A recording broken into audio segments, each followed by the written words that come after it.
5 years old, and Bubby was busy in the house cleaning. So she tied a rope around my waist, and it was a very big yard. And she tied it.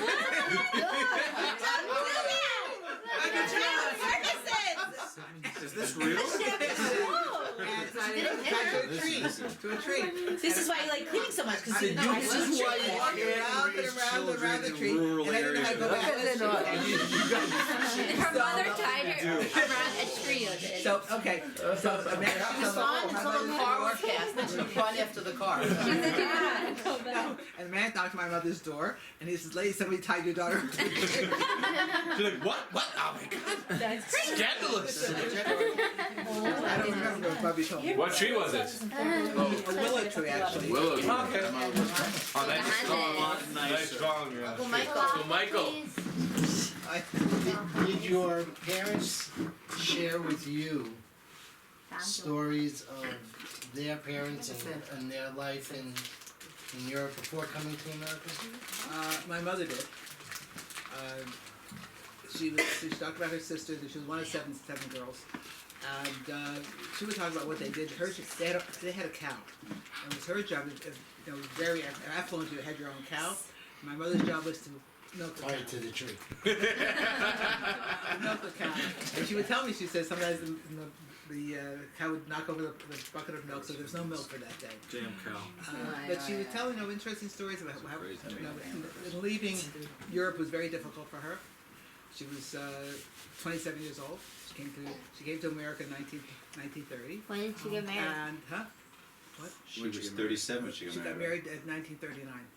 How old was she? I don't know what that is. And she lived in Canada first, right? Yeah, she lived in Montreal because she was a wetback. She couldn't get into the United States. Her papers weren't legal. So later on, she was able to get into the United States. I have a picture at home. Some of you have seen it.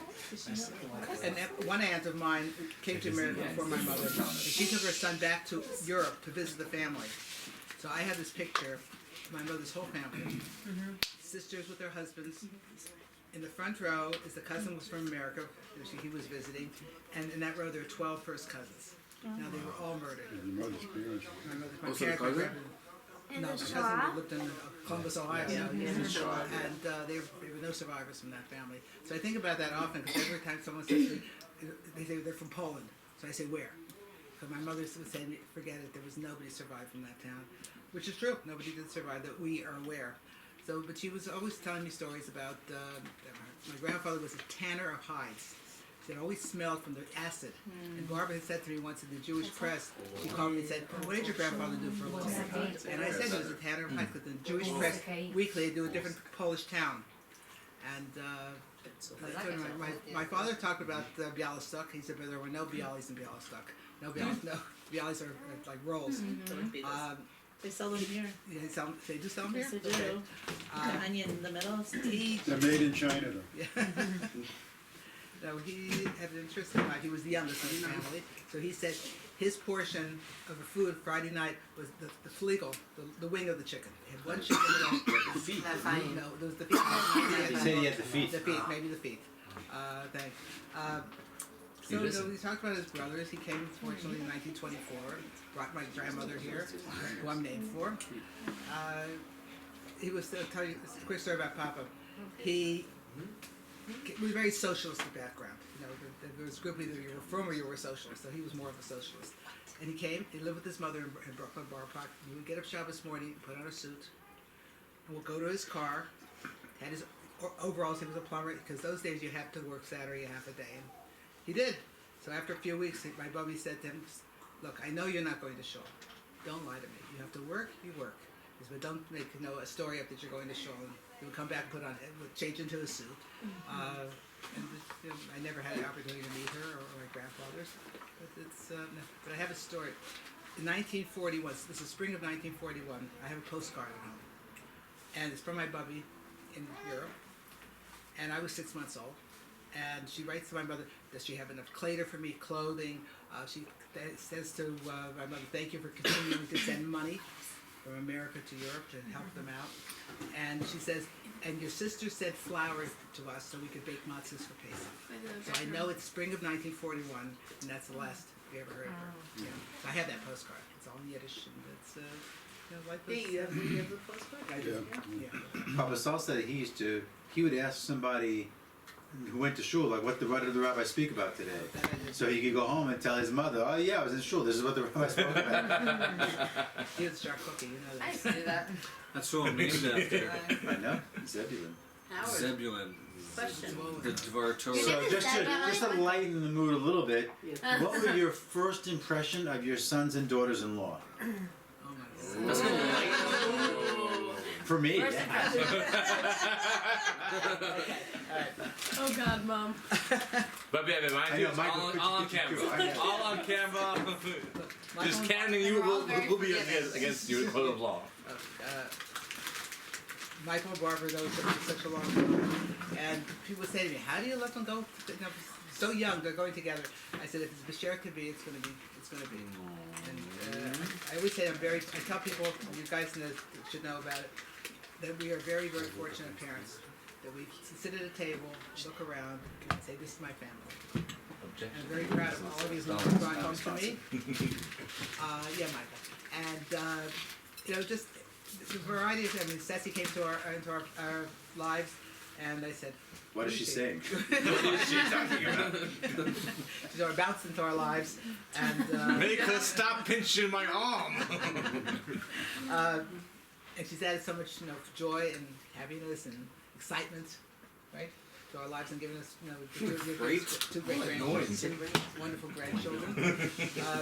Josh, in the very beginning, when we met him, we saw the romance in your lives, and how you welcomed us into the family, how your parents welcomed us into the family, and you came home, and I was very excited that I was sad that she was leaving America, but I hate to compare it, but I left Youngstown, Ohio to come to New York, not quite the same thing. But, Well, in those days it almost was the same thing because it was a big deal to travel. No, I'm saying even a short trip Well, is a listen, very we big got deal to married travel. because It wasn't- postage went from 3 cents to 5 cents. It's cheaper to get married.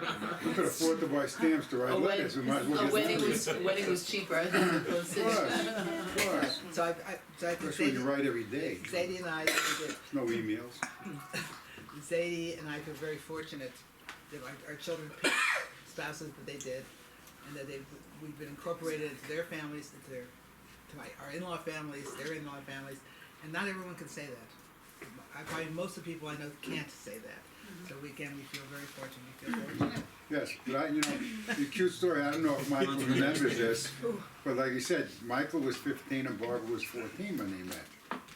So somebody once said to Michael, do you remember the first thing that your mother-in-law ever said to you? And he said, yes, coochie coochie coo.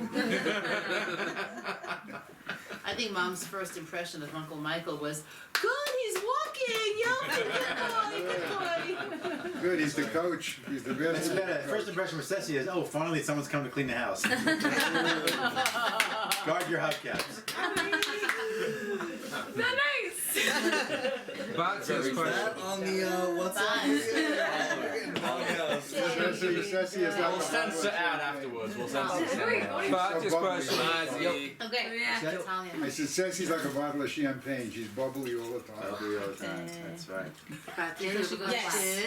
Question. So, Bobby, you've had a lot of choices that you've made along the way. I'm not asking for a regret. I'm asking if there was something that you dreamt of doing that would have thrown you on a completely different path. Like, instead of studying education, if you became an astronaut, like, is there some sort of, That would have been do you know what I mean? different. Like, is there some sort of I can point? see on the moon vacuuming. Picking up the moon rock. There is no vacuum. Ah, wait, there's dirt. No, but do you understand? No, it's dusty here. As in, was there That would have been a dream different that blind would have date. taken you on a completely different road that you thought of? No? Somebody spilled this whole I Milky don't think Way so. over here. People say that if you could change something, would you change something? My mother used to say in Hebrew, Yiddish, you know, I think it's the Hebrew say, be happy with the lot that you have. Sameach b'chelka. Okay, there you go. Thank Sameach you. b'chelka. Right. Bubby said it very often, and it's true. We tend to look at other things, be envious of things, He has that, I want that, no, whatever that's all about. But I think Sadie and I have really been very happy in our lives Is it together. that wrong to want a new phone? Not that wrong. Saying. And I think, I really don't regret anything. I really No, I'm not don't. asking regret. To change anything? No, not to change.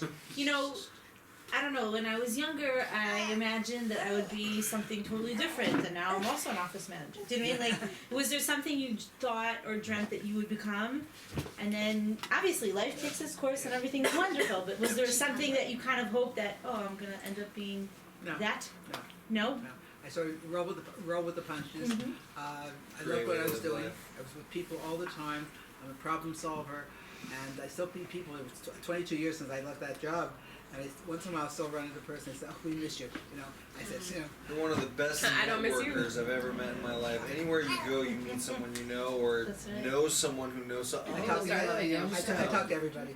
I talk to Yeah. everybody. Well, the best one is a couple of weeks ago, having a nail salon, and a woman sitting next to me, a young girl actually, and I, of course, speaking English beautifully, and I said, "Where are you from?" She said, "Wisconsin." So I said, "Oh, from where?" She says, "You've never heard of it. Let's come back." You know, Good old I'm Mick one. It was like so sharp. He's right away. I called you. I called you. She knows Michal from the seminary. So all these combinations. I love making combinations. Oh, and then the phone sound. It's, Oh, yeah. Avi, Avi. Avi, we're up to you, Avi. Oh, wait, shh. Wait, it's the last one. Okay, that's it. Is it? What about Tony? Oh, John. And Rena. Wait, I'm listening. Avi. How did Zadie propose to you? The truth of the matter is, when I came, I told you we met on 1957. We went out twice. I came home and said to Bubby, I met the man I'm going to marry. Oh my gosh, I did the same thing! Yeah. And so the understanding was there. From I think it was right on. Just he didn't really propose.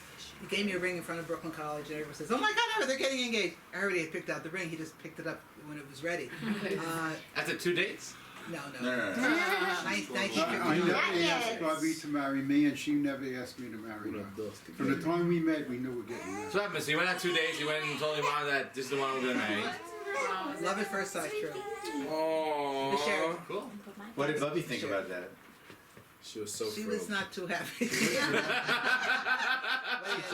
No, probably because you didn't finish school and you had to go move out of town. She was 17 still didn't years finish school. old. you know. I was in high school, yeah. You You were guys 17. met. But then I went to Ohio during Cholamai Pesach to visit them. Because I met her mother and So father. he's an accountant, okay. And I was then, still in school. and then she came into New York for the summer, went to Brooklyn College, and she was there. But basically, neither one of us asked each other. It was an understanding. We were getting married from the time we met. She's right. No! What's the Sorry. Told me I look like Trump. I was like, are you kidding me, dude? Are you married? What? Okay, so Abba. Yes. Next question. in every woman's life, every woman has a favorite hat that they wear. Bubby has some good hats. What? Yes, you've had some hats. What was one of your favorite hats? You know what I mean? The hat or you mean the robe? Is this a metaphorical hat? Is this an actual hat? An actual hat. You put it in the cabinet. Wow. A real hat? Yes. So Bubby's into her hats. Yeah. People. You know, when a woman wears a hat, for me at least, I feel like you're complete. You know, I feel. You're never fully dressed. Of course, it's only going to shul, and there's a baseball cap outside. I never really think about it unless I really like the hat. It goes with the outfit. There was someone here in shul the other day who was wearing an outfit that had like sparkles on it, and a hat that had sparkles on it. And I said, did she buy the hat first?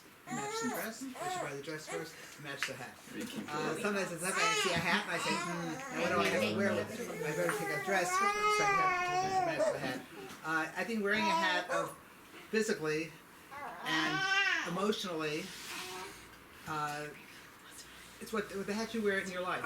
What do you accomplish? What do you do? How do you interact? I like to wear the most. Yeah, fair. Yeah. Sure.